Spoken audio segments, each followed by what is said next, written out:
212 people are sitting down for dinner on a floating city in the middle of the North Sea. Outside, the wind is screaming at 70 miles an hour.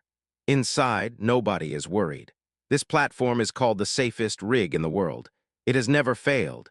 Then, in exactly 20 minutes, it flips upside down and drowns 123 of those men in freezing black water. The cause was not a storm. It was not human error at the wheel. It was a crack, 6 millimeters wide, hidden inside a weld that nobody had inspected in years. This is the story of how one overlooked flaw the size of a coin destroyed one of the most advanced structures ever built by human hands and changed the rules of offshore engineering forever. The prelude, March 27, 1980. The Alexander L. Kielland is anchored in the Ekofisk oil field, about 200 miles off the coast of Norway. It isn't even working as a drilling rig tonight. It's being used as a floating hotel, a floatel, housing off-duty workers from a nearby production platform called Edda. Think of it as a 5-star hotel bolted onto pontoons, standing on 5 massive steel legs, each one hollow, each one the width of a small building. The rig was built in France in 1976, based on a Norwegian design originally meant for drilling, not permanent housing. But the oil industry was booming. Workers needed somewhere dry and warm to sleep between shifts, and the Kielland got converted into living quarters almost as an afterthought. Nobody redesigned the structure for its new job. It kept the same skeleton, the same bracing, the same assumptions baked into the steel from day one. It was a semi-submersible platform, meaning it floats, held steady by those 5 columns and a web of diagonal steel braces connecting them underwater. This bracing system is the skeleton of the whole structure. Take away enough of it and the rig doesn't just wobble. It falls apart. Engineers at the time considered this design nearly bulletproof. Redundancy was the whole point. Lose one brace and the others should easily pick up the slack. That night the North Sea decides to remind everyone who really runs the show. Waves are cresting at over 12 meters. Wind gusts hit hurricane force. But this is nothing new for the Kielland. It's rated to survive far worse. The crew isn't nervous. Men are eating dinner, watching a film, calling home on the radio, completely unaware that somewhere beneath their feet, in a brace nobody thinks about, a wound has been quietly growing for years. The invisible flaw. To understand what's about to happen, you need to understand one small part called D-6. It's a brace, a diagonal steel tube connecting one of the rig's massive legs to the rest of the frame. Picture the leg as a bone and the braces as tendons holding everything in tension. D-6 wasn't just structural. It also held a hydrophone, a small sonar device used for positioning the rig over the drilling site. To mount that sensor, engineers had welded a tiny bracket directly onto the surface of the brace. This is where the nightmare begins. That weld was placed in exactly the wrong spot, in a zone of the steel already under enormous natural stress, right where the tube's geometry concentrated force like water squeezing through a narrow pipe. Worse, the welding process itself introduced hydrogen embrittlement, a chemical side effect where hydrogen atoms seep into hot metal and get trapped as it cools, making the steel brittle from the inside, like glass hiding underneath what still looks like solid metal on the surface. On top of that, the weld left a tiny defect at its root, an almost invisible starting point for a crack, buried inside metal inspectors assumed was flawless because nobody had reason to think otherwise. For years, this crack sat there, invisible from the outside, hidden under paint and marine growth. Every time the sea pushed and pulled at the platform, every wave, every gust, that crack grew, fractions of a millimeter at a time, cycle by cycle. Engineers call this fatigue failure. Imagine bending a paperclip back and forth. The first few bends do nothing, but keep going hundreds of times, thousands of times, and eventually it snaps, not because of one big force, but because of countless tiny repeated ones wearing the metal down from within. Steel behaves the same way under constant flexing, and nobody was watching this particular paperclip. Inspectors had checked the rig before, more than once, but nobody had ever been told to specifically examine the area around that small sensor bracket weld. It wasn't flagged as a critical stress point in any documentation. It was treated as a minor attachment, not a load-bearing structural member, even though it sat directly on one. Classification rules at the time didn't require detailed fatigue checks on small secondary fittings like this one. So it was ignored, storm after storm, inspection after inspection, for 4 straight years. By March 1980, The crack running through that weld had eaten through almost the entire thickness of the brace wall. What was left holding one of the most important structural connections on the entire rig was a sliver of intact steel, thinner than a phone, invisible to anyone glancing at the hull, and completely silent, giving no warning sound, nothing a human being could sense before it was far too late. The sudden collapse. At 6 p.m., the storm is at its worst. The rig groans and shifts the way it always does in rough weather, a familiar creak the crew barely registers anymore. Then at 6:29 p.m., without warning, brace D-6 finally gives out. It doesn't bend slowly. It shears instantly. In less than a second, the crack that took years to grow completes its job, and the brace snaps clean through. This single failure sets off something engineers call a cascading collapse. With D-6 gone, the load it used to carry doesn't disappear, it has to go somewhere. It gets thrown onto the neighboring braces instantly, like yanking one leg out from under a table and expecting the other three to hold double the weight with no time to adjust. They can't. Within seconds, 5 more braces surrounding the same leg tear apart under the sudden overload, one after another, like dominoes falling in the dark. Now leg D has lost almost all of its bracing. It's barely attached anymore, hanging on by connections never designed to bear this kind of load alone.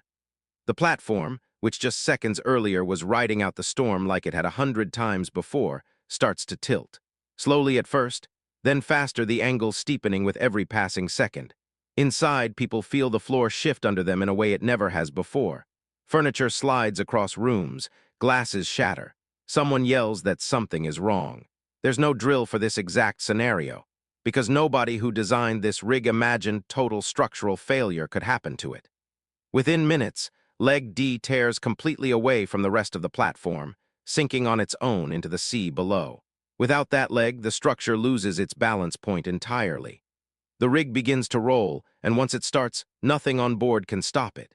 In just about 20 minutes from the very first crack, the massive platform capsizes entirely, flipping upside down into the churning North Sea. Rooms that were living quarters seconds earlier are now underwater death traps, filling with black seawater in total darkness. Some men are thrown clear into the freezing sea. Others are trapped inside a structure now floating belly up, disoriented, unable to tell which way is up.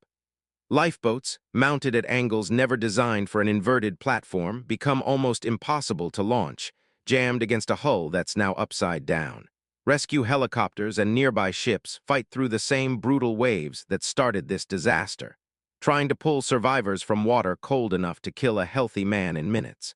By the time the chaos settles, 123 of the 212 people on board are dead. Most died from drowning or hypothermia in a sea that gave them almost no chance once they hit the water, even wearing survival suits.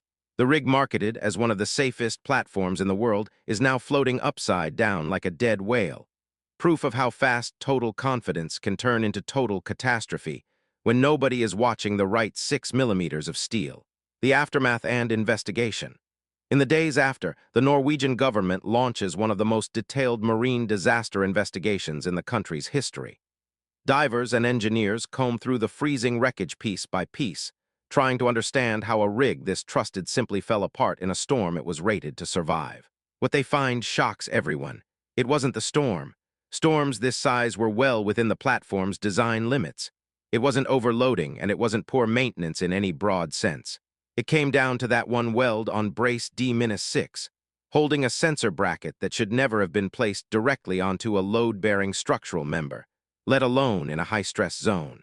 Investigators discover the fatigue crack had likely been growing for as long as the weld had existed, meaning for years the rig had been sailing around the North Sea with a ticking structural time bomb hidden in plain sight. Nobody caught it because nobody was ever told to look there. Inspection protocols at the time focused heavily on major joints and legs, not small secondary attachments like sensor mounts bolted on almost as an afterthought. A gap in procedure, not a lack of effort. Let this crack slip through every check for 4 consecutive years. The investigation also exposes uncomfortable truths about the rig's safety systems. Lifeboats were positioned assuming the platform would only ever list at moderate angles, never fully invert like it did that night. Evacuation training never once prepared crew for total capsize. Communication systems failed almost immediately once main power was lost. leaving many workers with no real idea what was happening until the floor beneath them was already vertical. The disaster becomes a turning point for the entire offshore industry, not just in Norway but worldwide. Regulators overhaul inspection standards throughout the North Sea, mandating far more rigorous checks on secondary welds, not just the obvious primary joints everyone already watched closely. Fatigue analysis becomes mandatory in platform design from the first drawing, rather than something assumed away. Lifeboat systems get redesigned to function even when a platform rolls completely over. The very definition of what counts as a critical weld gets rewritten because of what happened to the Kielland that night. Perhaps the most unsettling part of the investigation is this. Engineers later calculate that if brace D-6 had simply been designed without that sensor bracket weld, or the weld had been placed just a few centimeters from the highest stress zone, the crack likely never forms, and none of this happens. The disaster that killed 123 people may have hinged on a decision made in a design office years earlier, by someone choosing exactly where to mount a small sonar device, with no idea that choice would one day tear an entire rig in half. The wreck of the Alexander L. Kielland was eventually towed and partially scrapped, but the story it left behind became required reading in engineering schools and offshore safety courses around the world. Every welded joint on every rig built since carries the invisible fingerprint of this disaster somewhere in its design history, whether the workers standing on it today know it or not. What makes this collapse so unsettling isn't the storm or even the staggering scale of the tragedy. It's the size of the actual cause. A crack smaller than a coin, sitting in a spot nobody thought mattered enough to check, brought down thousands of tons of steel and took over 100 lives in 20 minutes.